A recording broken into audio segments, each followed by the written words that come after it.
ഒരു പ്രതികൂല സാഹചര്യങ്ങൾക്കും നമ്മെ തകർത്തു കളയുവാനോ ക്ഷീണിപ്പിച്ച് ഇല്ലായ്മ ചെയ്യുവാനോ സാധ്യമല്ല. എന്തുകൊണ്ട്?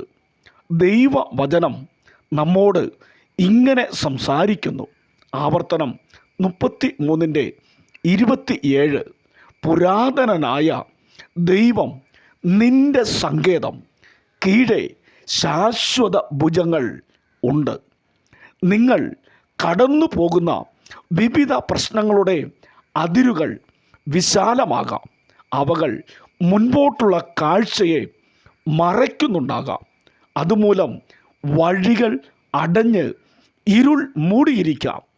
ഒരു സ്റ്റെപ്പ് പോലും വയ്ക്കുവാൻ സ്ഥലം കാണുന്നില്ല. അപ്പോൾ നമ്മുടെ മനസ്സിലെ ചിന്ത ഇവിടെ എല്ലാം അവസാനിക്കുകയാണ്. ഇനി ഞാൻ എഴുന്നേൽക്കില്ല, എല്ലാം അസ്തമിച്ചു എന്ന്. പ്രിയരെ, അങ്ങനെ നിരാശപ്പെട്ടു പോകരുത്. കാരണം പുരാതനനായ ദൈവമാണ് നമ്മുടെ സങ്കേതം, അല്ലെങ്കിൽ അഭയസ്ഥാനം. നമ്മെ വഹിച്ചിരിക്കുന്ന ദൈവത്തിൻ്റെ കരമോ എന്നേക്കും നിലനിൽക്കുന്നതും.